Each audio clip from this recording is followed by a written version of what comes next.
Hi guys, and welcome back to another episode of the 8-Bit Retro Refix. And on this week's episode we're going to be taking a look at some hit squad games that I've picked up, adding to the collection.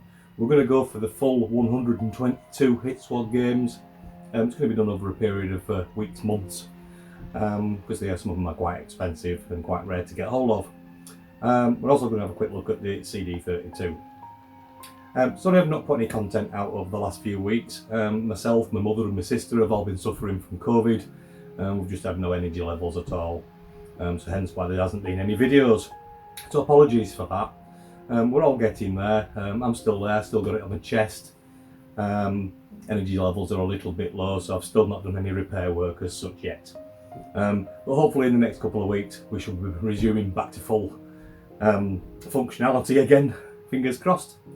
So, without further ado, let's have a look at these hit squad games. So first up, out of the hit squad collection, we've got about 12 or 13 here. We have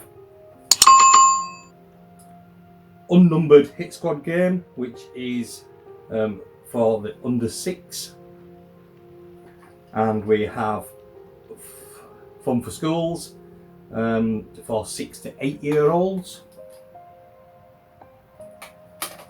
Them there. They're the unlabelled ones. We've also got out of the arcade Run the Gauntlet, which is number 14. We have out of sports section Match Point, and we have out of the movie section number 14 The Real Ghostbusters. 3 more. We have arcade number 26, which is Dragon Ninja. We have movie 20, which is The Untouchables. We have sports 15, which is WEC Le Mans.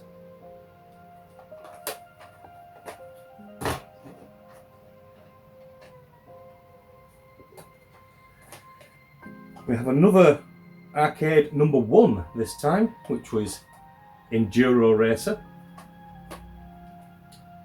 We have arcade number 22, which is Afterburner. We have sports number 4, which is World Series Baseball.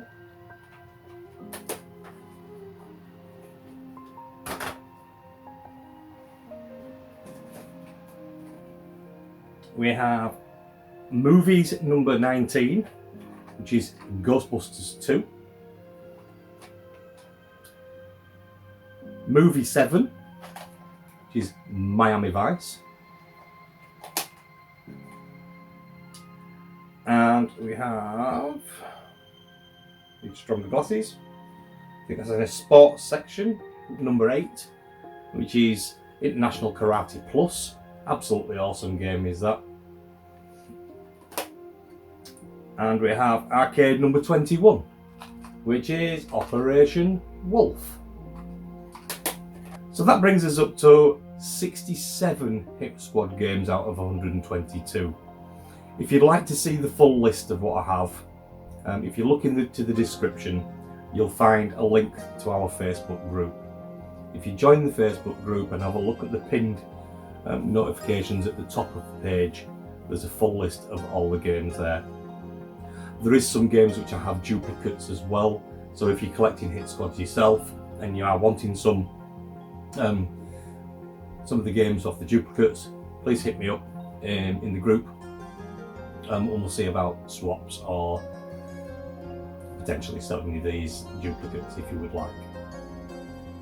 So that's it for the hit squads for this month. I do have about another, I think it's about 10 more coming, so I plan to do another update in another month's time, and then we'll have a little look at see how far we've got with the hit squad stuff.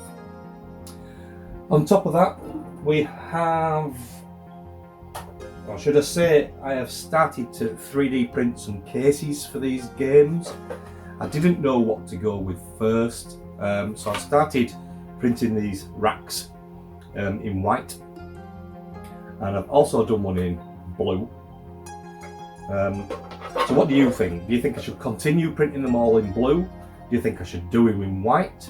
Do you think I should do the arcades in blue, the movies in white, and the sports in red, say?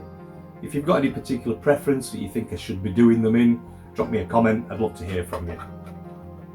So that's us cases that we're building at the moment and 3D printing. So moving away from Hit Squad now, I've picked up off Facebook a CD32. It's beautiful. This one has a fault with it. I knew it was faulty when I purchased it. What happens is when you first switch it on after it's been left switched off for a while, it doesn't work. Nothing happens at all. The disc doesn't spin, nothing happens. It just gives you what they call a black screen. But if you leave it switched on for about 10 minutes, after that time, if you switch it off and switch it back on again, it switches off and switches on every single time, flawlessly. Well, me and our last night, we rigged this up and we set it off playing on the games. We played for about 6 hours, to be honest. All sorts of stuff, Banshee, Cannon Fodder, even Tetris. We just carried on playing it and playing it and playing it and playing it, and it run flawlessly, to be fair. So I suspect, quite more than likely, it's the capacitors that's going to need to be replaced in there. But we're going to take a look at that in a later video. It did come with a new power supply, not new power supply, the power supply, and it also come with the CD32 controller. But I'm looking for a Bumblebee controller. If any of you guys are out there have got one, just drop us a comment or send me an email, give me a shout in the Facebook group or anything like that if you've got one of them, and we'll have a chat about it. So that's it for this week. I just wanted to show you them, have a little bit of a catch up with you, rather than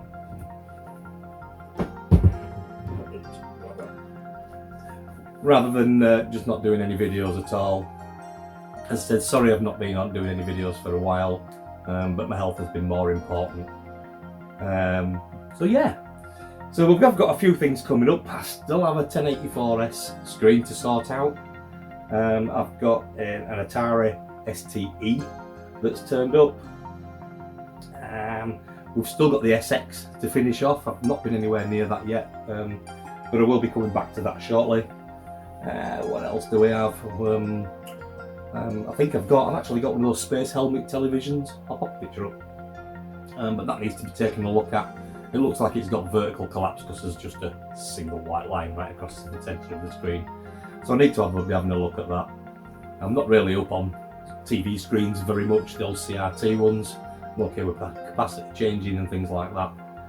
But over and above that, it gets a little bit beyond me, to be fair, with not having much dealings with CRT screens. So if any of you guys out there that want to give us a hand, or help guide us through finding some of these things, hit me up in the Facebook group, and we'll have a chat about it. I'm also on Patreon, so what I'm going to be doing is a bit of the behind the scenes stuff that I'm going to start putting up into Patreon. So if you want to see what's going on behind the scenes and things like that, by all means pop across and support us in Patreon. And we're also getting up to close to 1,000 subscribers now, so thank you very much for all you guys that have subscribed to me. Please hit the notification bell, please drop me a comment, do all that good stuff. I think I'm about 8 away from 1,000 now, and I promise that once I get past 1,000 I will never ask for a subscribe or a notification ever again. I might put a little gift up as they say, where it asks you to subscribe, but personally I won't be asking anymore after 1,000 subs. So thank you for watching this episode, and I hope to see you soon, and we'll see you on the next one. Thanks. Bye.